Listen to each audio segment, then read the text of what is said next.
Boa noite. Antes de entrar no tema propriamente dito, queria dizer alguma coisa. Eu não sei se vocês sabem, se é do conhecimento de vocês, mas existe no estado de São Paulo, no âmbito da Secretaria da Saúde, um comitê estadual de combate à dengue. Esse comitê é composto por órgãos da Secretaria da Saúde, outras secretarias de Estado e por várias representações da sociedade que nos auxiliam na definição das ações, das campanhas que a gente vai fazer para estar trabalhando junto com a população.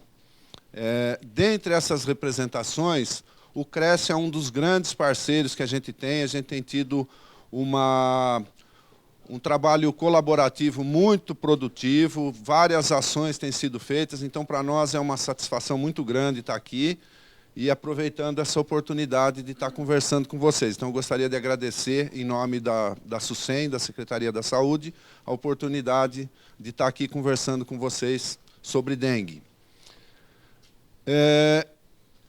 Eu separei alguns aspectos dessa problemática, que vocês vão ver que envolve uma série de coisas, é um tema bem complexo, que tem vários detalhes envolvidos.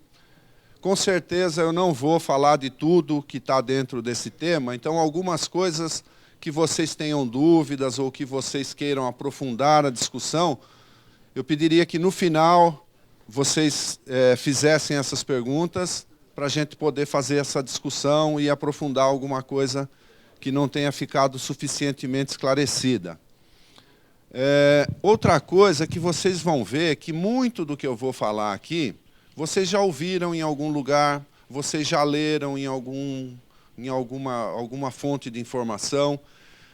E é justamente esse o tema que eu escolhi, que é assim, a informação ela existe na cabeça das pessoas. Agora, a ação para pôr em prática aquela informação é que muitas vezes é deixada de lado. Isso, para nós que trabalhamos com dengue, a gente olha isso, mas se a gente olhar na nossa vida, tem uma série de coisas que a gente sabe que devem ser feitas de uma forma ou que poderiam ser feitas de outra forma e que a gente acaba descuidando. Eu estava pensando hoje, até esse exemplo me veio à cabeça por uma outra discussão, mas eu acho que ninguém desconhece que comer torresmo frito não é das coisas mais saudáveis. Mas é bom. Eu não consigo, eu passo num restaurante, eu não consigo pular aquele pratinho que tem o torresmo.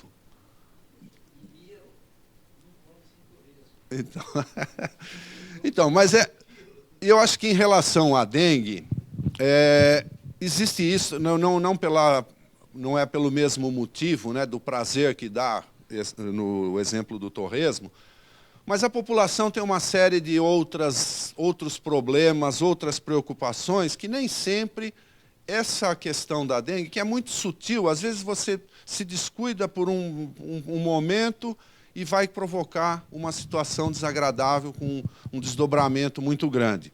Então, esses motivos levam a que, embora sabendo que existe o conhecimento dentro do conhecimento todo que existe na população, as ações que deveriam ser feitas muitas vezes são deixadas de lado. É isso que eu queria conversar um pouquinho com vocês.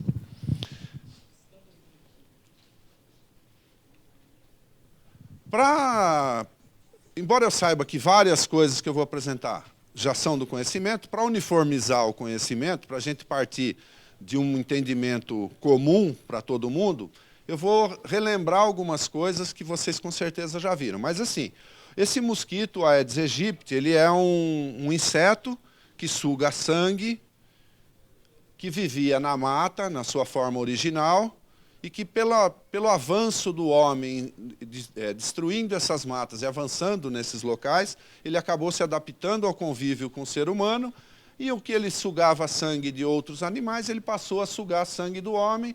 Então, isso aqui é uma convivência de um inseto que se alimenta de um ser humano e que não teria problema nenhum, seria apenas mais um incômodo, mais um inseto, como tantos que a gente tem, que nos causam um certo incômodo. O problema é que, em algum momento... Opa, fui para o lado errado.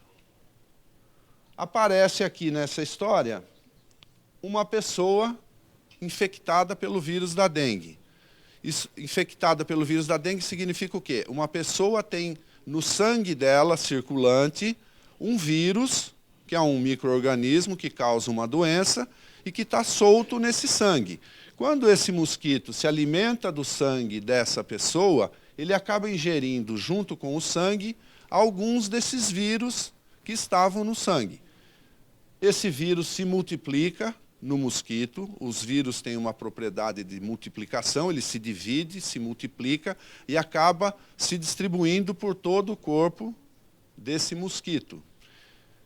Uma das características desse mosquito, quando ele se alimenta de sangue, é a injeção de saliva. Ele injeta saliva naquele hospedeiro que ele está picando. Então, o mosquito vai picar uma pessoa, ele insere um órgão que ele tem, que é um órgão sugador, e esse órgão injeta saliva, e essa saliva teria duas funções básicas. Primeiro, ela é um anestésico, para a pessoa não se incomodar tanto com aquela picada, e segundo, ela é um anticoagulante, para que aquele sangue que ele está sugando não coagule enquanto está sendo sugado. Isso seria um mecanismo normal de sobrevivência, de adaptação do mosquito, só que quando ele está infectado pelo vírus da dengue, essa característica acaba fazendo com que, junto com a saliva que ele injeta na pessoa, ele injete também o vírus da dengue. Então, essa pessoa que até então não tinha problema nenhum, quando esse mosquito, depois de sugar sangue, se torna um mosquito infectado, que vai continuar sugando sangue dessas pessoas doentes, mas também das pessoas sadias. Quando ele suga o sangue de uma pessoa sadia, essa pessoa também acaba adoecendo e o ciclo continua com o mosquito sugando sangue de outras pessoas sadias e transmitindo a doença. É assim que é a cadeia de transmissão da dengue.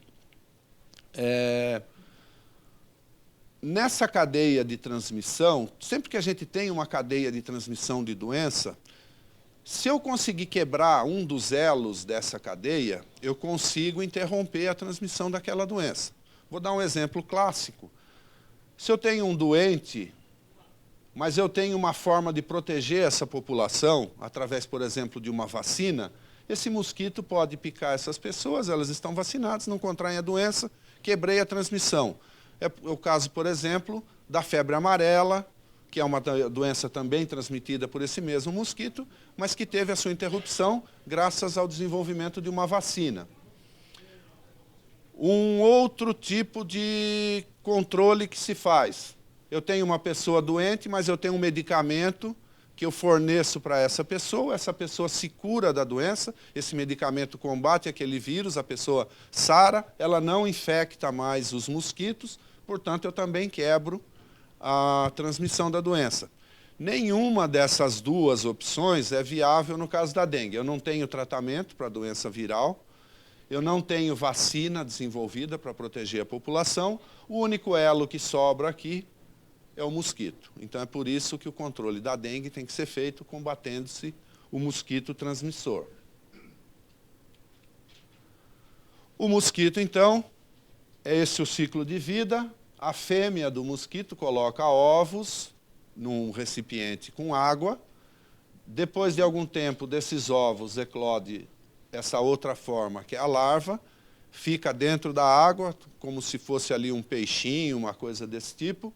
Após alguns dias, ela se transforma numa pupa, e essa pupa acaba dando origem ao mosquito adulto, machos e fêmeas, que acasalam, e a fêmea continua colocando os ovos, e assim esse ciclo se mantém. Isso aqui é mais ou menos o mesmo ciclo que tem um outro inseto que é mais conhecido nosso e mais fácil de relacionar, que é a borboleta, né? A borboleta também, a fêmea coloca os ovos, sai aquela larva, que é aquele bichinho que come folha, que anda, só que isso aqui ocorre na água, no caso da borboleta não. Depois vira aquela outra crisálida, né? Aquela que fica imóvel, penduradinha, vocês já devem ter visto, e depois sai a borboleta. Mas o ciclo é o mesmo tipo de desenvolvimento. Vamos dar uma olhada, então, já que O mosquito é a forma de se combater a doença, de se quebrar aquela cadeia de transmissão. Vamos tentar olhar com mais detalhe cada um dessas partes do ciclo de vida. Então, primeiramente, os ovos.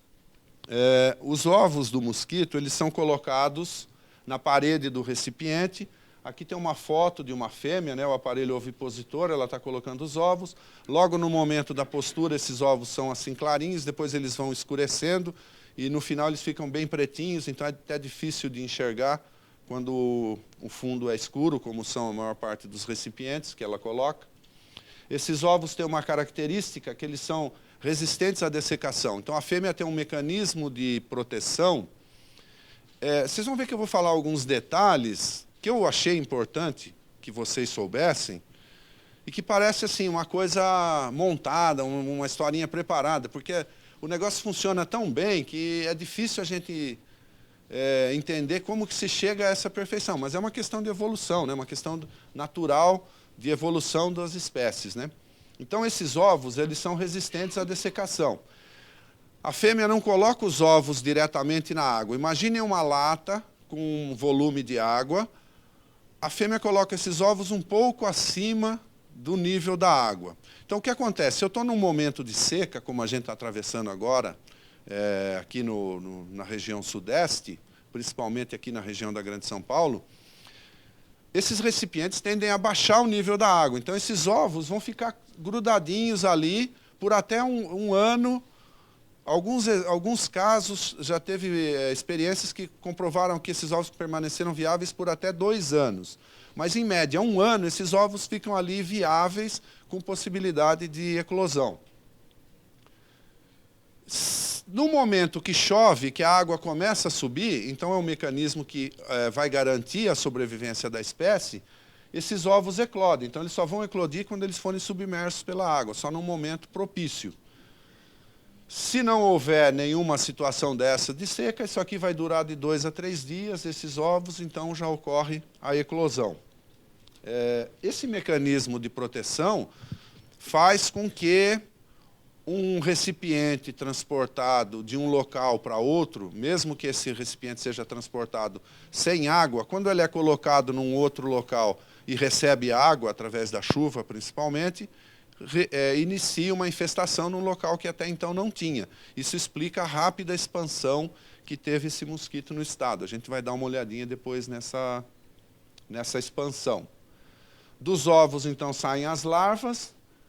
Ela vai ficar nesse formato. Isso aqui é o nível da água. Elas estão nessa posição porque elas estão respirando. Ela respira através de um sifão que ela tem. Ela respira o ar mesmo. Diferentemente dos peixes, que retiram a água o ar da própria água, essas larvas não, elas respiram o ar exterior, o ar atmosférico, então elas ficam na superfície da água, respirando por esse sifão.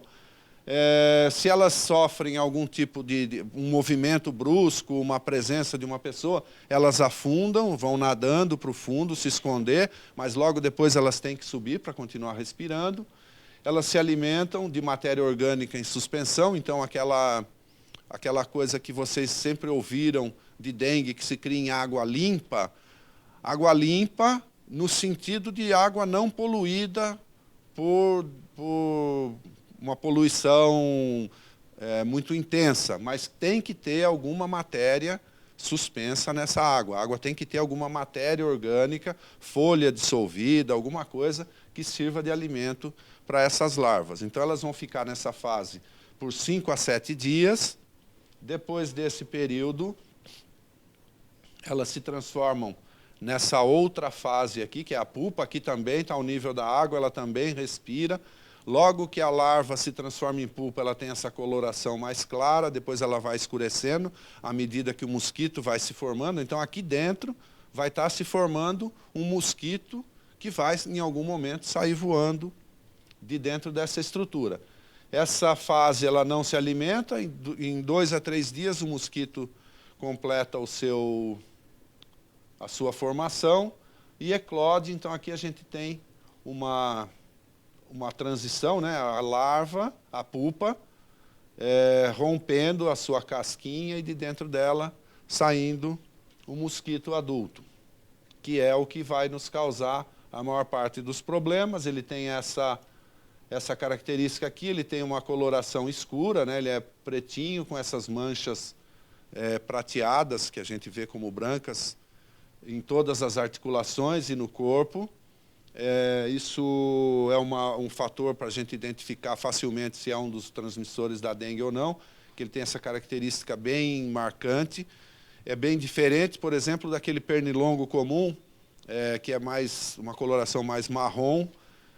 E eles têm uma característica diferente também, que esse daqui tem hábito diurno, né? Então ele pica mais durante o dia ou até numa hora dessas, quando começa a cair a noite, principalmente se o ambiente estiver iluminado e se a fêmea não teve o repasto sanguíneo suficiente para ela.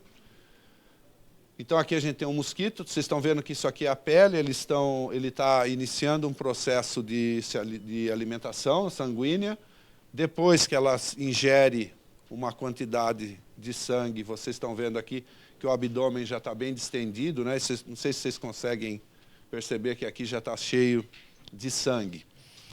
Na realidade, esse inseto, ele sobrevive, ele se alimenta de seivas de vegetais. Se eu tiver um casalzinho de Aedes aegypti que eu queira criar em casa, eu fizer um xaropinho de açúcar e colocar para eles se alimentarem, eles vão viver a vida toda deles. Mas espera aí, você não falou que tinha sangue? O sangue entra pelo seguinte: a fêmea é o único dos dois que se alimenta de sangue. E ela se alimenta de sangue porque o sangue tem algumas proteínas que são necessárias para que ela faça o desenvolvimento embrionário daqueles ovos. Um Aedes aegypti, fêmea, sem sangue, ela sobrevive, mas ela não consegue se reproduzir. Então, para efeito de reprodução, é que entra essa alimentação sanguínea e a participação do inseto na cadeia de transmissão da doença. Algumas outras características, elas podem viver até 60 dias, um mosquito infectado vive um pouco menos do que isso, e um raio de voo, em média, de 200 metros, dependendo das condições. Se ela tiver uma condição favorável num local, uma fonte de sangue, recipientes para colocar seus ovos, ela não vai sair voando, a não ser que tenha uma população muito grande.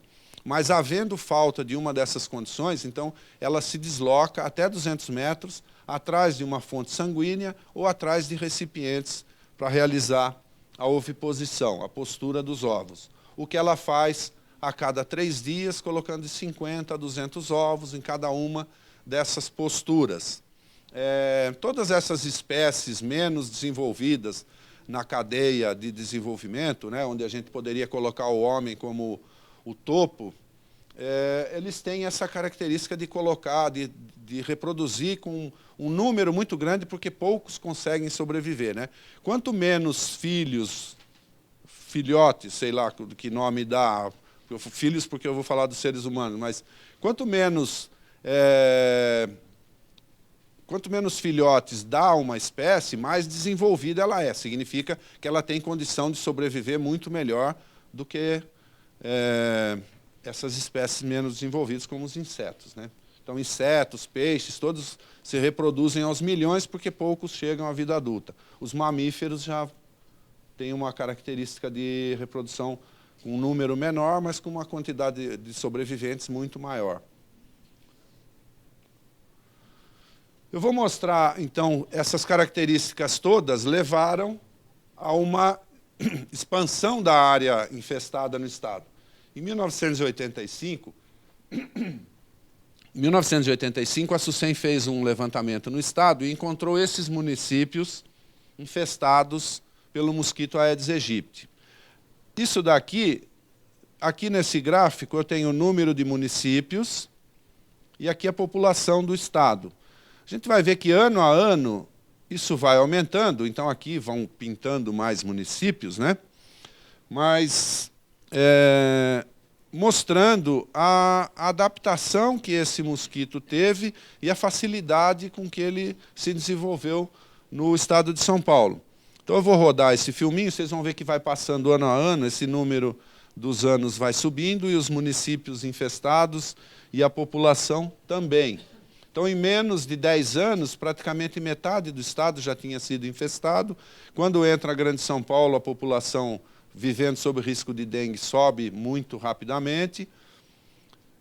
A velocidade começa a diminuir, né? Então, no começo, ele dá um grande salto, principalmente por pegar essa região oeste do estado, que tem uma temperatura média muito mais elevada do que essa faixa leste. Então, não sei se alguém aqui tem parentes ou veio do interior, mas essa região de Araçatuba, São José do Rio Preto, Presidente Prudente, tem uma temperatura muito mais elevada do que a gente tem nessa faixa, que favorece a proliferação do mosquito. Então, se infestou com uma rapidez muito grande. E aqui a gente parou no final do ano passado, com esse gráfico, mas vocês percebem que hoje praticamente todos os municípios do estado de São Paulo vivem sob o risco de dengue. O que faz com que outros fatores apenas interfiram no fato de ter ou não dengue. Voltei aqui nesse ciclo de vida do Aedes aegypti, porque, como nós já vimos, ele vai ser, então, o grande foco do nosso trabalho para tentar conter o avanço da dengue.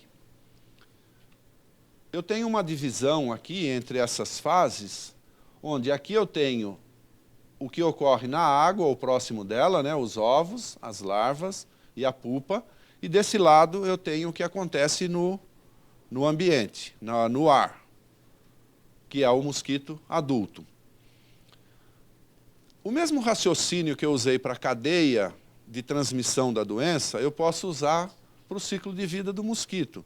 Se eu conseguir, em algum momento desse ciclo de vida, interferir, eu dificulto a proliferação da espécie. Então, o que a gente escolheu como foco é isso que ocorre dentro da água. Se eu chego numa casa para fazer uma visita, é muito mais fácil eu identificar recipientes que tenham água do que achar mosquito que está voando, escondido embaixo dos móveis, atrás do sofá. Então, a gente centrou o foco das atividades do programa nessa fase aquática do mosquito, pela destruição de recipientes. Em algumas situações, quando eu tenho, por exemplo, transmissão de dengue numa região, significa que eu tenho mosquito adulto infectado pelo vírus. Então, eu preciso também fazer alguma ação em relação a isso daqui. Mas essa é uma outra situação que a gente vai ver daqui a pouco. Por enquanto, eu queria discutir com vocês como é que se faz o controle dessas fases aquáticas do mosquito, para atingir o ovo, a larva e a pupa. Então, o controle das formas imaturas. Eu vou passar algumas medidas que a gente pode tomar. Eu não sei o que fazer para controlar a dengue, então eu vou passar algumas medidas que a gente pode tomar e elas vão estar numa sequência lógica que a gente vai discutindo. Então, maneiras de se controlar um criadouro. Primeiro, eliminação do criadouro. Eu tenho uma latinha, eu destruo aquela latinha, furo, amasso, coloco no lixo. Eu só consigo fazer isso se for uma coisa sem utilidade para o morador. Para que o senhor usa essa latinha? Ah, não uso para nada, ela está aí. Pronto, e essa eu posso destruir. Se é uma coisa que tem utilidade, já fica mais difícil. Deveria ser realizado rotineiramente pelo responsável do imóvel. Não precisa ir um funcionário da prefeitura municipal na minha casa para destruir uma latinha que eu tenha no fundo do quintal. E essa latinha no fundo do quintal ainda responde por mais da metade dos recipientes positivos que a gente encontra nas atividades. Embora a maior parte da população colabore e não mantenha esses recipientes, existe ainda uma parcela da população que acaba se descuidando e mantém esses recipientes. Isso é suficiente. Vocês viram lá o número de ovos que essa fêmea coloca. Essa população criada em alguns recipientes que ficam espalhados pela cidade são suficientes para transmitir dengue para a grande parcela da população, mesmo aquela população que não mantém os recipientes na sua casa. Não existe uma relação direta, deixou o recipiente vai ter dengue, não deixou o recipiente não vai ter dengue. O meu vizinho deixa recipiente, eu vou ter dengue. certo? Por isso que é importante a conscientização coletiva.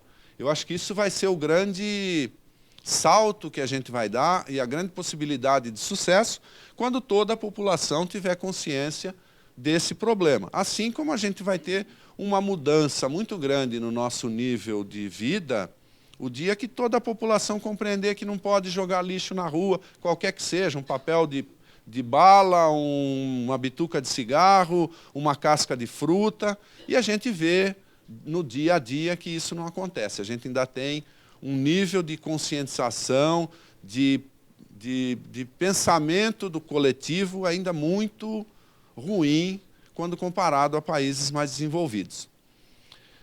Essa é uma medida efetiva, ou seja, uma vez que eu destruir um recipiente, esse recipiente nunca mais vai se tornar um criadouro. Então, por isso que ela é efetiva. Eu tomei a medida, eu resolvi o problema para sempre. E de baixo impacto ambiental, ela não causa problema nenhum. Exemplos disso. A gente ainda tem situações como essa. Aqui está uma casa de um padrão bem baixo, mas essa condição de recipiente a gente encontra em todos os tipos de imóveis. O que pode mudar um pouquinho é a natureza daquele recipiente, mas a gente encontra recipientes tanto em bairros mais pobres quanto em bairros mais ricos. Aqui a gente vê que tem duas funcionárias fazendo o trabalho que o morador não fazia. Elas estão recolhendo recipientes e pode ver que tem uma quantidade bastante grande já acumulada nesses sacos.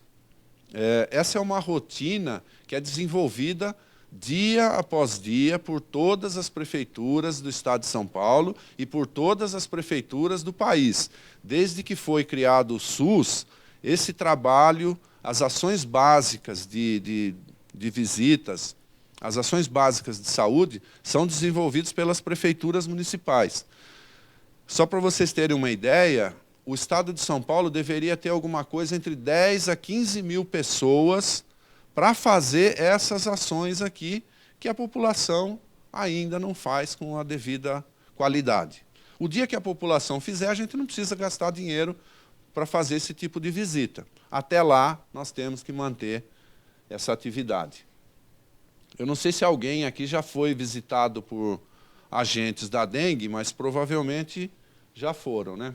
Então, aqui tem outras situações, né? Um monte de entulho, algumas coisas que não criam dengue, como tijolo, mas aqui a gente vê latinha, saco plástico, outros recipientes, aqui uma panela velha, coisas que deveriam ter sido jogadas no lixo e que estão misturadas num monte de entulho disposto e podendo acumular água.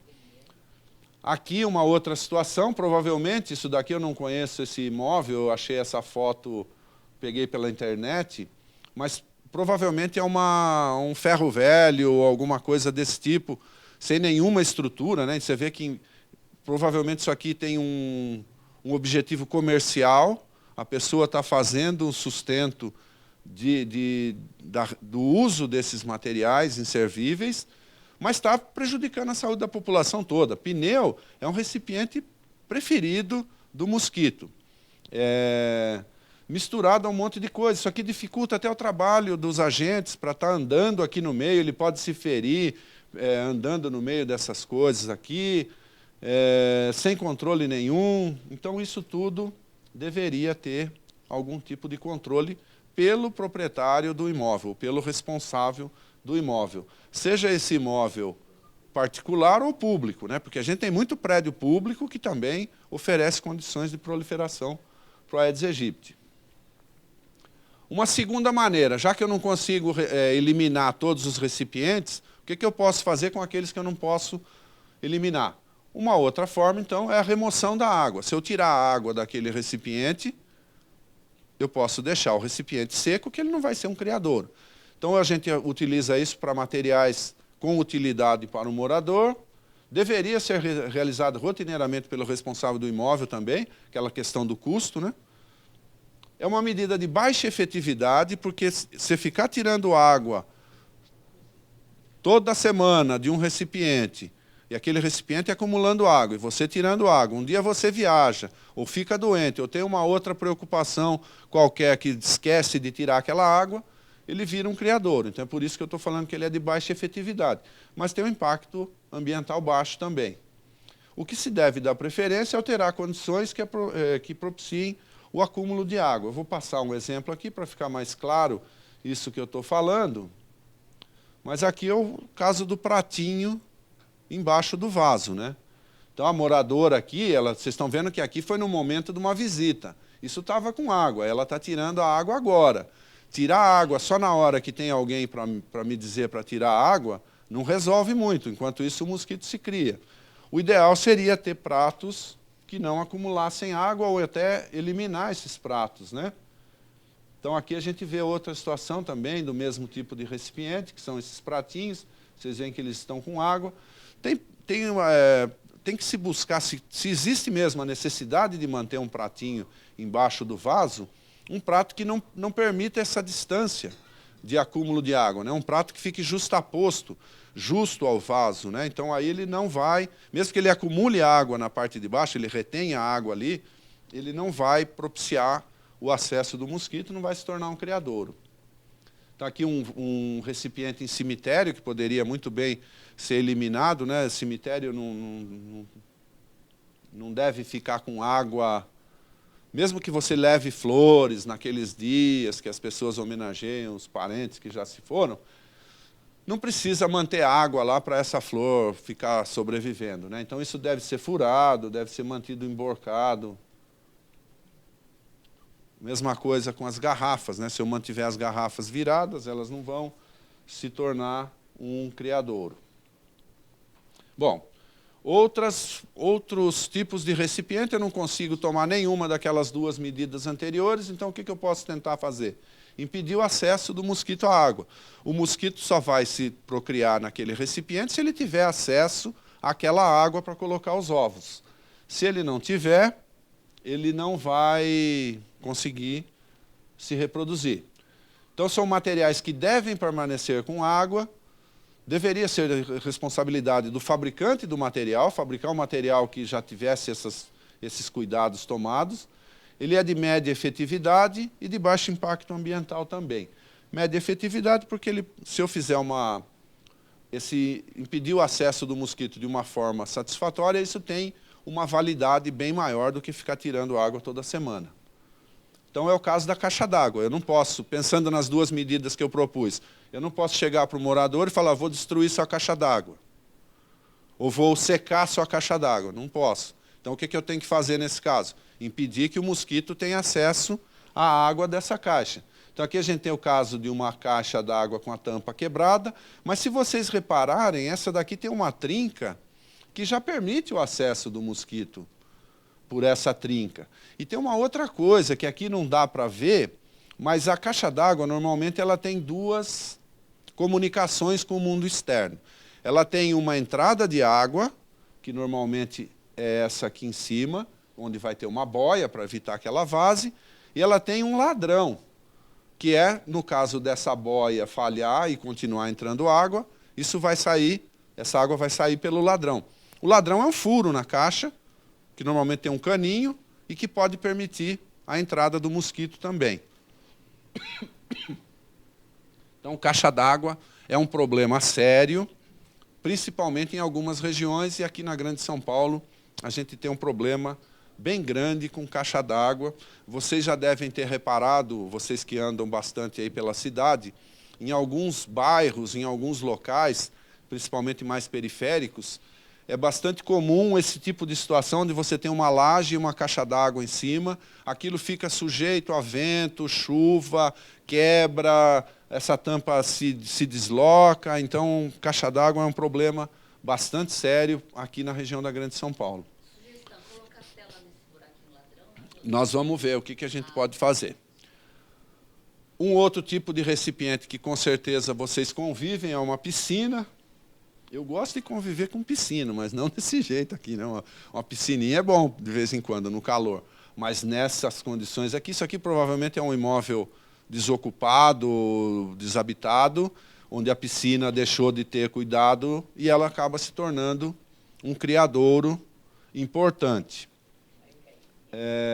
O que eu poderia fazer? Poderia usar uma tela, uma tampa, para impedir que o mosquito acesse aquela piscina. Aqui a gente tem uma caixa d'água que está no chão, então ela provavelmente é usada para armazenamento de água em regiões que têm intermitência no fornecimento, que tem falta de água. É muito comum a população ter recipientes que ela usa para armazenar água, tanto de chuva, quanto se é um caso de intermitência, quando vem a água, ela enche tudo que tem disponível para usar nos dias que faltar.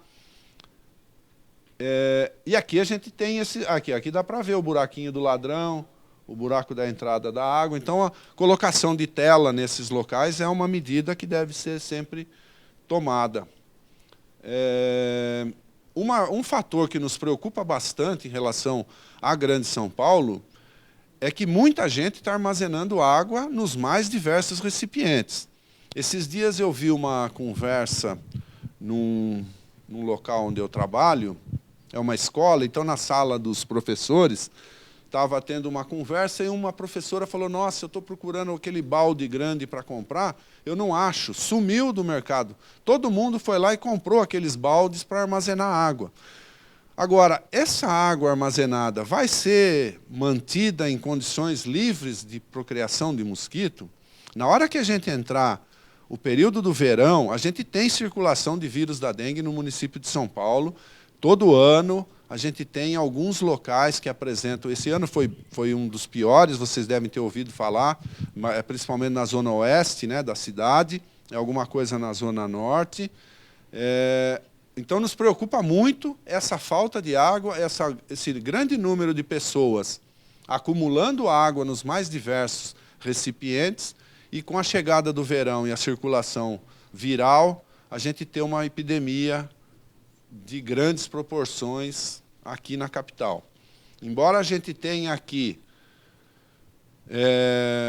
vivendo na Grande São Paulo, metade da população do Estado, só na capital a gente tem 1/4 da população do Estado, nós nunca tivemos na capital ou na Grande São Paulo uma epidemia nas mesmas proporções que teria se tivesse, por exemplo, uma epidemia comparável a uma das cidades do interior, como Ribeirão Preto, São José do Rio Preto, Araçatuba.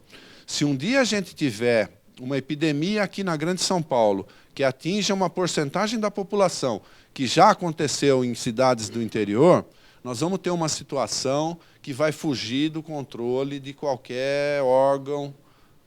Vai ser um caos, vai ser uma situação extremamente grave, e isso nos preocupa bastante. Embora a gente tenha aqui a maior parcela da população, as transmissões de dengue nunca foram próximas ao potencial que a cidade de São Paulo tem de causar um grande mal em relação a isso. Isso é um fator que a gente não...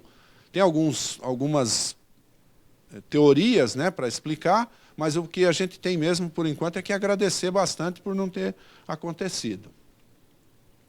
Então, aqui a gente tem uma... Oi? Não? Aqui a gente tem funcionários, então, fazendo o trabalho que não foi feito por outras pessoas, né? Eles estão telando uma caixa d'água. Se vocês olharem aqui, vocês vão ver uma série de recipientes usados para armazenamento de água. Então, provavelmente, é uma casa que sofre com intermitência no fornecimento ou mesmo com falta do fornecimento de água. Então, eles acumulam água em qualquer coisa que caiba um pouquinho d'água, né? Então, aqui tinha uma caixa d'água, aqui tem outra, um balde, um tanquinho, um tambor, tudo acumulando água, tudo se tornando um criadouro, e os funcionários estão aqui tentando colocar uma tela. Então, essa tela visa o quê? Impedir que o mosquito consiga colocar seus ovos nesse recipiente. Então, aqui já é um outro tipo de caixa, que aí já entra mais naquilo que eu estava falando. Isso tem que ser responsabilidade do fabricante. Deveriam existir leis que obrigassem os fabricantes de caixa d'água a produzir produtos que impeçam o acesso do mosquito a essa água. Uma caixa d'água... Primeiro que caixa d'água é uma coisa que não existe em muitos lugares do mundo, né? Se você tiver um fornecimento de água suficiente, de qualidade, todos os dias, você não precisaria armazenar. Você abriria a torneira, a água chega na sua casa. Mas não é a nossa situação, então a gente ainda depende da caixa d'água. Se ela for fabricada de uma forma que impeça o acesso do mosquito, né? Então esse aqui é um modelo mais moderno, ele tem uma tampa bem hermética, então isso daqui tem uma condição de proteção dessa água, não só pensando em dengue, mas qualquer outra coisa. Uma caixa d'água como aquela que eu mostrei no começo, com a tampa quebrada, aquilo pode cair um pombo, um rato, gato, já tem histórias de todo tipo de coisas encontradas dentro de caixa d'água. Além da sujeira toda que vai ficando, né? Você vai consumindo aquela água com os mais variados tipos de contaminação. Ao passo que essas não. Então, não só para dengue, mas para qualquer outro tipo de problema. Uma coisa que vocês já devem ter visto também são os ralos, e aí entra uma participação importante de vocês, porque um ralo ele é feito para manter uma quantidade de água. Ele tem que ficar com água, esse é o objetivo do ralo, para que o odor da tubulação de esgoto não suba, né? Então, aquela água serve como uma tampa.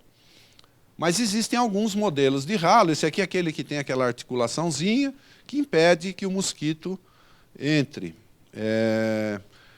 Os imóveis fechados, os imóveis desocupados, eles podem se transformar, o ralo pode se transformar num recipiente bastante importante. Porque se é uma casa que está em uso, todo dia aquela água é renovada, então ele não vai se tornar um criadouro. Mas uma casa parada, essa água, uma casa fechada, essa água fica parada ali por dias suficientes para que haja um ciclo completo do mosquito aqui dentro. Mesmo que eu não tenha esse tipo de ralo, existem algumas soluções, né? Por exemplo, isso daqui eu não sei de onde é isso, mas eles fizeram um adesivo para ser colocado em cima de ralo. Mesmo na falta disso, um saquinho desse de supermercado, se você envolver essa tampa aqui com um saquinho de supermercado e colocar, pronto, você impediu o acesso do mosquito. Quando aquela casa for alugada, vendida, tiver morador, ele tira aquele saquinho, começa a usar, pronto, não cria mais. Então, uma medida simples, mas que pode ser importante na criação de Aedes aegypti. Nós tivemos uma epidemia muito grande em Barretos, né? Barretos acho que todo mundo conhece mais pela festa do peão, mas a gente conhece bastante Barretos pelos problemas com dengue que ocorrem todo ano lá. Não sei se vocês sabem disso, mas Barretos tem uma característica. Como a festa do peão é muito concorrida, eles movimentam o mercado imobiliário da cidade de uma forma muito importante. Então, tem vários moradores de Barretos que, na época da festa, saem da cidade e alugam a casa para pessoas que venham de fora para aproveitar a festa. Outras pessoas têm casas em Barretos que só são alugadas na época da festa do peão. Então, coloca o preço lá em cima, o resto do ano a casa fica parada. Numa das epidemias, a gente conseguiu identificar a importância dos imóveis fechados, inclusive até naquele ralinho da pia, tem um sifão, né? A pia tem um sifão, ali foi encontrado larva de mosquito. Uma torneira pingando que fica parada vai se transformar num criadouro. O Aedes aegypti ele não precisa de grandes volumes de água. Tampinha de garrafa, eu acho que esse é o exemplo mais fácil para vocês entenderem. Uma tampinha de garrafa pode se tornar um criadouro se ela ficar com água tempo suficiente para completar aquele ciclo que eu mostrei para vocês no começo. E o vaso sanitário, que também nas casas fechadas, né, tanto o vaso quanto a caixa de descarga, né, esse é aquele modelo acoplado, mas tem aquele modelo antigo também. Isso aqui, se ficar numa casa sem uso, um vaso sanitário numa casa em utilidade não é um criadouro nunca, porque aquela água se renova. Mesmo que a fêmea tente colocar os ovos lá, você deu descarga, ela vai embora. Mas numa casa fechada, isso pode ser um criadouro importante. Então, manter isso sempre bem fechadinho, vedado, para que não tenha acesso do mosquito à água. Por fim, utilização de produtos químicos. Se nada disso foi possível ser feito, vamos ter que entrar com produtos químicos. Então, primeiramente, são para materiais que impossibilitem a remoção da água, utilização de produtos domiciliares, preferencialmente, ou então inseticidas. Domiciliares são aqueles produtos sanitários para uso domiciliar. Água sanitária, cloro, detergente, qualquer produto desse serve também para matar a larva do mosquito. É uma medida de baixa efetividade, mas que tem um impacto ambiental. Se eu colocar, por exemplo, água sanitária ou cloro num ralo, quando chover, essa água sanitária, esse cloro vai ser carreado pelo esgoto, vai parar numa coleção hídrica, num rio, num córrego, e tem uma implicação. Inseticida, então, não preciso nem explicar, que todo mundo vai entender que tem um impacto ambiental, né? E os mosquitos, os insetos, eles têm uma tendência a criar resistência a produtos quando utilizados por um longo tempo. Então, chega um inseticida, hoje ele mata 100% da população, daqui a 10 anos, 15 anos, ele vai estar matando menos de 10%. O mosquito vai criando resistência àquele produto. Então, falta de novas moléculas de inseticida. Quando um produto atinge resistência, eu tenho que passar a usar outro produto. Chega uma hora que eu não tenho mais produtos para usar. Então, a coisa vai se complicando. Eu chego numa casa, tem uma piscina como essa, eu não vou conseguir esgotar, não vou conseguir fazer nada. Eu vou ter que tratar, para evitar que isso aqui vire um criadouro. Uma cisterna, não tenho muito o que fazer. Agora, por exemplo, uma piscina clorada, tratada, em uso, ela não é um recipiente, não é um criadouro. O mosquito não vai se criar aqui numa piscina bem tratada. Agora, naquela situação que eu mostrei anteriormente, com certeza. E aqui, uma aplicação de produto químico num recipiente que não pode ser tratado de nenhuma outra forma que daquelas que a gente já mostrou anteriormente. Então, aqui está a agente de controle de uma prefeitura fazendo a aplicação de um produto químico num recipiente. Essas são as formas de se controlar as formas imaturas, aquelas que ficam dentro da água. Existe também aquilo que eu tinha dito, que às vezes a gente tem que lançar a mão do controle do mosquito alado. Quando que eu faço isso? Quando eu tenho transmissão da doença. Eu não posso ficar esperando aquela população se esgotar. Eu tenho que matar aquele mosquito que está voando, contaminado e que está transmitindo a doença para as pessoas. Então, isso é feito com a aplicação de inseticida. Isso aqui é um equipamento que vai aqui uma quantidade de inseticida diluído, e esse agente está fazendo a pulverização. Esse inseticida é pulverizado no ambiente, molécula bem pequenininha, gotículas, que vão entrar em contato com os insetos que estejam voando. Esses insetos entram em contato com o inseticida, morrem, a gente consegue barrar a epidemia. Imaginem esse tipo de roupa, uma bota de PVC, um equipamento todo que não permite a passagem do produto, uma máscara, um equipamento pesado, luva. Em que momento do ano? Em pleno verão, numa cidade que chega a 40 graus. Então, o coitado que está fazendo isso daqui pode ter certeza que está sofrendo bastante, viu? Esse trabalho é muito desgastante, e a pessoa, além de estar trabalhando com aplicação de inseticida, que já não é uma coisa que ninguém sonha, não é o sonho de consumo de ninguém, ainda tem que usar esses equipamentos de proteção todos aqui, que prejudicam ainda mais a qualidade do trabalho, né? Quando o casa a casa, o trabalho de residência em residência é insuficiente, quando eu tenho uma transmissão generalizada por grandes áreas do município, a gente tem que lançar a mão da aplicação com equipamento acoplado a veículo. Então, são máquinas que fazem o mesmo serviço que aquela outra, só que com um alcance muito maior. Eu passo com a viatura jogando uma quantidade bem maior de inseticida nas áreas para tentar atingir o mosquito. Isso, claro, não preciso falar para vocês estão vendo, um carro passando, jogando inseticida na minha rua, na minha casa, tem um impacto ambiental. Isso mata a abelha, mata outros insetos, pode causar problemas para a população que tenha problema respiratório, etc. O que tem para o futuro? Se vocês olharem, aqui estão os números, aqui estão os anos, isso aqui é o número de casos de dengue que são detectados por semana. O que a gente percebe é que eu tenho anos que eu tenho um pico, anos que são menores, depois eu tenho um pico. Agora, o que dá para perceber é o seguinte, embora isso sempre continue existindo, eu tenho anos que tem um pico, anos que tem menos, os picos estão ficando cada vez maiores. Esse ano de 2014 foi o maior que a gente teve em toda a história do estado de São Paulo. Então, é uma doença que está longe da gente poder falar assim, olha, ela está em vias de ser controlada. Esse cenário, se vocês olharem, olha aqui, cada ano que passa, ou cada grande epidemia que eu tenho, ela é maior do que as grandes epidemias que eu tive no passado. Então, a situação, ao contrário de estar melhorando, ela está piorando a cada ano. Além de outra coisa, vocês já devem ter ouvido, a mídia andou divulgando alguma coisa sobre isso, mas eu tenho uma nova doença que também é transmitida pelos mesmos mosquitos, é um outro vírus, que é esse chikungunya. É um vírus que também veio da África e que está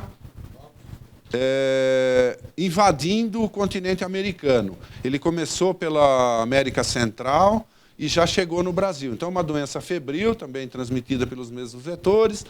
As características de transmissão e os sintomas são bem parecidos com a dengue. Ele é um vírus bem próximo do vírus da dengue. Tem uma diferença aqui que essas dores articulares, que são bem mais intensas do que na dengue, elas podem permanecer até por mais de um ano. Então, a pessoa, no caso da dengue, a maior parte das pessoas tem os sintomas por 5 a 7 dias, depois sara e fica perfeita. No caso desse chikungunya, a pessoa pode ter sequelas daquela doença por mais de um ano. Então, é uma doença bastante debilitante. Vem daí até o nome dela, num dialeto africano, lá de onde foi descrita pela primeira vez, significa andar curvado. A população via as pessoas e de tanta dor que a pessoa tinha que ela caminhava de forma curvada. Então, a gente já tem circulação na Bahia, no Amapá e Minas Gerais. Esse autóctone significa o seguinte, a pessoa contraiu a doença naquele local mesmo. Então, são casos que houve a transmissão lá na Bahia. Aqui no estado de São Paulo, a gente já teve vários casos dessa doença, mas todos vindos de outros locais. Nós tivemos, há uns 2 meses atrás, a vinda de um pessoal que estava servindo, pessoal do Exército, que estava servindo no Haiti. Vocês sabem que o Brasil ficou muito tempo no Haiti, ajudando lá nas forças de paz e tal. Quando esse pessoal veio embora, muitos deles vieram infectados por esse vírus. Estava tendo uma transmissão importante no Haiti. Eles vieram infectados por esse vírus, tiveram a doença aqui, mas não houve transmissão, não houve infecção dos mosquitos aqui. Então, a gente não tem transmissão da doença no estado de São Paulo. Mas é uma coisa que a gente está classificando como temporária. Hoje nós não temos. Com certeza ainda teremos, vocês vão ouvir falar bem mais dessa doença. Perspectivas para o controle. Vacinas. A gente tem uma série de laboratórios desenvolvendo vacinas para dengue, mas nenhuma ainda em condição de ser aplicada. Acho que isso ainda vai levar alguns anos, até lá a gente vai conviver com a doença. Vocês já devem ter ouvido falar de mosquitos transgênicos, são insetos que são soltos, eles são modificados geneticamente, soltos na cidade. Essa modificação genética faz com que eles não consigam se reproduzir. A fêmea, quando é infectada por esses machos modificados, os ovos que ela coloca não eclodem, então seria uma forma de controle. Então, é um controle muito caro, porque eu tenho que pegar mosquito, criar mosquito, modificar geneticamente o mosquito e depois soltar o mosquito no campo. Então, você tem que soltar uma quantidade de mosquito, só o macho é solto, uma quantidade muito grande para que eles consigam competir com o mosquito natural que já está ali. Eu vejo isso aqui com alguma restrição. Eu não falei dessa característica para vocês, mas imagine um recipiente. Eu tenho lá larvas e pupas eclodindo. Então, tem machos e fêmeas que vão nascer naquele recipiente, uma latinha qualquer. Quem nasce primeiro é o macho. Então, vamos supor, todos os mosquitos estão ali, os machos e fêmeas, o macho nasce um pouquinho antes. Ele nasce antes e fica ali em volta, meio de bobeira, ali no recipiente, vai para lá, vem para cá. Na hora que nascem as fêmeas, o macho já vai e copula com essa fêmea. Ele já fecunda essas fêmeas no momento do nascimento. A fêmea tem um organismo, uma estrutura no organismo dela, que se chama espermateca. Então, ela tem um contato sexual com o macho. Uma única vez na vida, ela já vai armazenar espermatozoides suficientes para fecundar todos os ovos que ela vai pôr durante a vida toda dela. Então, esse coitado desse mosquito, coitado não, porque é um mosquito transgênico, ele é mosquito americano, ele é aquele bonitão, fortão. Ele vai ter que competir com aquele mosquitinho nosso, que está ali pobrezinho, magrelinho, feio. Só que o mosquitinho nosso que está ali já fez o que ele tinha que fazer lá na hora, na boca do recipiente. Então, esse mosquito aqui, eu acho que esse tipo de controle, ele tem alguns aspectos que precisam ser resolvidos antes de falar que vai ser o controle. Isso foi amplamente divulgado, eu coloquei aqui, porque talvez até surgisse essa pergunta, mas isso foi amplamente divulgado no Jornal Nacional. Eles fizeram uma fábrica aqui agora em Campinas para produzir esse tipo de mosquito, mas alguém tem que pagar essa conta, né? E é isso que está amarrando. Eu não tenho nenhuma certeza, não apontaria isso como o grande futuro do programa. E tem algumas bactérias também que estão sendo desenvolvidas. Um pessoal lá do Rio de Janeiro desenvolveu uma bactéria que contamina o mosquito e que o mosquito contaminado por essa bactéria, primeiro, ele tem uma deficiência de reprodução e, segundo, ele não consegue transmitir a doença. Tem uma vantagem dessa bactéria em relação ao mosquito transgênico, porque a bactéria ela é transmitida de uma geração para outra geração. Então, uma fêmea que foi infectada com essa bactéria, ela vai ter filhotes, vai ter os filhotinhos dela, os filhotinhos dela já vão nascer infectados. Então, é um processo menos trabalhoso, porque aqui eu tenho que soltar mosquito toda semana. Eles soltam milhões de mosquitos toda semana no município pequenininho, lá na Bahia, que é onde eles fizeram os testes. Isso daqui não, essa bactéria se manteria na população de mosquitos de uma determinada área. Essas, então, são as perspectivas, né, as coisas que a gente tem. De fato mesmo, o que existe, e que eu acho que é muito mais simples e muito mais eficaz, é se cada um tiver o controle sobre aqueles recipientes. Se a gente não tiver recipiente criando mosquito, eu não preciso criar mosquito transgênico para soltar, eu não preciso ficar criando bactéria, eu não preciso vacinar a população. Claro que todas essas ferramentas elas devem ser utilizadas em conjunto para tentar controlar a doença, principalmente naquela situação que a gente viu de cada ano piorando a situação. Mas a nossa parte de fazer as ações, de não deixar os recipientes, eu acho que se a gente fizer isso, a gente já vai dar um grande passo para controlar a dengue. Só terminar aqui, então, a gente já abre para as perguntas. Boa noite. É Makoto Corretor. Não sei se é lenda, mas ouvi dizer que nas bromélias, a própria bromélia produz enzima que qualquer inseto que cai naquela poça d'água, ela morre porque a bromélia em si é carnívora. E eu não sei se isso é lenda ou se é precaução. É mais lenda. A bromélia não é carnívora, não. Como ela vive, a bromélia é natural de copa de árvore, né? Então ela não tem raiz para tirar a água do solo. Então ela precisa acumular água para sobreviver. Então ela desenvolveu um mecanismo de resistência, de adaptação, ela desenvolveu um tipo de folha que, quando chove, ela acumula água ali e aquela água serve para ela se reproduzir, se manter viva durante toda a vida dela. Essa água cria mosquitos, sim, ela cria não só Aedes aegypti, como outras espécies de insetos e de importância na transmissão não só de dengue, mas de uma série de outras doenças.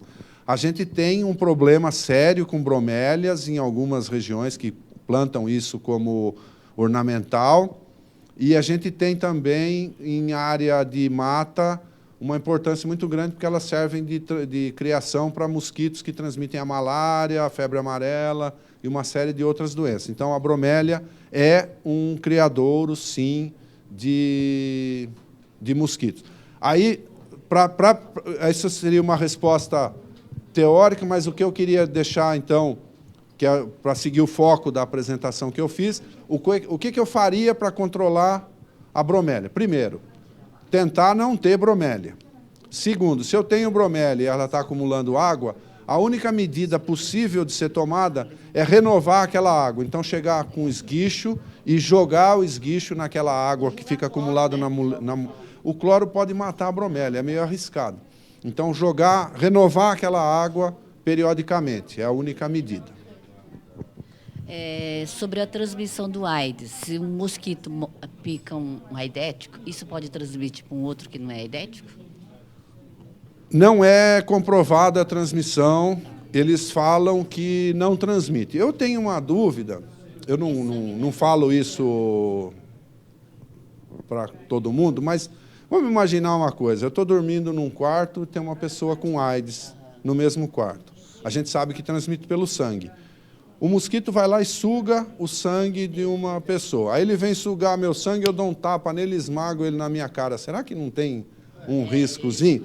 Transmissão ativa, através do mosquito, de sugar e injetar, não vai ter. Mas nesse caso acidental, aí de eu esmagar e ter contato com aquele sangue, eu vou ter um ferimento na minha pele, que é a picada do mosquito, vou ter um sangue contaminado. Vou ter um sangue contaminado sendo espalhado ali, que poderia... Mas a transmissão, assim, como tem no caso da dengue, sugar aqui, injetar ali, não tem, no caso da AIDS. Senhor Antônio, mais uma perguntinha aqui, tá? Curiosidade sobre a pessoa infectada. Uma vez a pessoa infectada, claro, ela é tratada, e é um tratamento longo, porque demora muito fazer esses exames, né? O resultado desses exames, não sei por que motivo demora tanto a sair. Claro que num hospital particular, tipo Samaritano, demora mais ou menos uns 15 dias para sair o resultado. Na rede pública, nem sei quanto tempo demora para sair o resultado. Uma vez infectado, ele é tratado, e tudo bem, sara. Agora, se ele foi infectado pela segunda vez, essa pessoa já está assim, ela tem uma resistência, ou ela vem causar um sofrimento, ela tem um sofrimento maior. A segunda vez que é a curiosidade, sabe? Esse paciente, acontece o quê? Ele morre? Então, aí tem várias coisas na sua pergunta que eu preciso esclarecer. Primeiro, não existe tratamento para dengue. O que se trata são sintomas. Então, tem dor de cabeça, toma um remedinho para dor de cabeça. Tem febre, vai tomar um remédio para baixar a febre. Quem cura o paciente de dengue é o próprio organismo dele. Ele vai desenvolver resistência, anticorpos, vai combater aquele vírus e vai matar. Essa doença demora aí em torno de 5 dias. A pessoa começa a ter febre, vai piorando, chega ali no 3º, 4º dia, ela tem os picos mais altos de febre, dor nas articulações, dor no fundo dos olhos, uma série de sintomas. Depois ela sara de maneira espontânea. O remédio, não existe, então, o remedinho, o mata-dengue não existe. Existe remédio para tratamento de sintoma. Isso é um ponto. Segundo ponto, existem 4 sorotipos de dengue. O que são sorotipos? É como se fossem 4 variações de um mesmo vírus. Tem dengue 1, dengue 2, dengue 3, dengue 4. Se eu tiver dengue 1, eu nunca mais vou ser infectado por aquele tipo de vírus. Se eu for picado por um mosquito infectado por dengue 1, meu organismo já conhece aquele vírus e já vai lá e já combate e eu não tenho a doença. Então, é aquela história de doenças que a gente só tem uma vez, né? Por exemplo, sarampo. Quem já teve sarampo, nunca mais vai ter sarampo. Agora, gripe não. Gripe a gente tem todo ano. Por quê? Porque o vírus muda, certo? No caso da dengue, então, eu tenho 4 sorotipos. Eu tive por um deles, eu nunca mais vou ter por aquele. Eu posso ter pelos outros. Existem estudos e casos comprovados, aconteceu, por exemplo, em Cuba, que numa segunda epidemia, quando as pessoas tiveram dengue pela segunda vez, tiveram sintomas mais graves e, consequentemente, maior número de óbitos e maiores complicações, maiores necessidades de internação. Então, essa é uma das teorias que uma segunda infecção por um vírus diferente da dengue causaria sintomas mais intensos e problemas maiores. A gente já tem, no estado de São Paulo, cidades que tiveram circulação dos 4 sorotipos. E muitas pessoas tiveram mais de uma infecção. Tem gente que já está na 3ª dengue, né? Eu nunca tive nenhuma, mas dizem que é muito desagradável. Até tenho vontade de ter um dia para poder falar com mais convicção para vocês. A gente fica com medo até, porque meu filho foi lá em Osasco e lá ele foi picado pelo esse ano, começo do ano. Ele foi picado lá em Osasco por um mosquito. Não é? Então, assim, a gente ficou muito assim, com dúvida depois do tratamento, né? Ele ficou internado ali no Samaritano 5 dias e, mesmo assim, não saía o resultado dos exames nesses 5 dias, demorou bastante para sair o resultado dos exames e depois ficou em casa em repouso. Mas, assim, a gente ficou com essa dúvida. Na próxima vez que for picado, o que vai se fazer? Porque disse que fica resistente, né? Mas aí você esclareceu agora aquele tipo, mas se for um próximo tipo, ele deve estar muito deficiente para o próximo tipo e não ele pode ter, não ter resposta tem uma para o possibilidade medicamento. dele ter sintomatologia mais intensa. Agora, de qualquer forma, dengue é uma doença que, se for bem tratada e diagnosticada no início, e principalmente hidratação, não é nada mágico, não, é água mesmo, é beber muita água. Como ela causa problema de microhemorragias, né? O sangue vai ficando mais denso, mais grosso, o líquido do sangue vai extravasando pela veia. Então vai ficando dentro da veia só aquela parte de células do sangue. Então o sangue vai ficando grosso. Imaginem uma coisa qualquer que eu vou tirando água de dentro dela, ela vai engrossando. É o processo de fazer molho de macarrão. Por sinal, daqui a pouco está na hora da gente ir comer um macarrão. Mas é assim, você vai fervendo, aquela água vai evaporando, o molho vai engrossando. É o que acontece com o sangue. Chega uma hora que o sangue está tão grosso que a pessoa entra em choque e acaba morrendo. Então, se a pessoa beber muita água, e nos casos que não consegue, porque o sintoma é muito elevado, muito intenso, ela entrar com soro, né, um soro intravenoso, você consegue tirar a pessoa de choque, consegue levar. Então, normalmente os óbitos são casos que, por algum motivo, o médico não suspeitou, a pessoa não conseguiu um atendimento num local adequado, ou às vezes e aí esse acaba resultado morrendo. do exame que é tão demorado. Então, o resultado do exame não é demorado. Eu não sei o que aconteceu nesse processo, mas, assim, o exame é feito pelo Instituto Adolfo Lutz. Eu acho que talvez na rede pública, que você levantou dúvidas a respeito... Seja mais rápido na rede talvez pública seja mais rápido. do que na... porque o Samaritano assim, demorou muito para trazer o resultado. O exame, o resultado oficial é feito pelo Instituto Adolfo Lutz, que fica aqui na Dr. Arnaldo. Eles examinam, para aqui na Grande São Paulo. Existem outros laboratórios do Adolfo Lutz no interior que fazem as amostras deles lá. Mas aqui eles fazem as amostras dessa região nossa. Esse resultado não demora mais do que 2 dias. Nossa. É claro que esse resultado depende do momento onde eu coletou até essa amostra chegar lá para ser processada. Então, tem que ter um fluxo entre aquela unidade que está coletando a amostra e o laboratório que vai processar aquilo, que vai fazer o exame.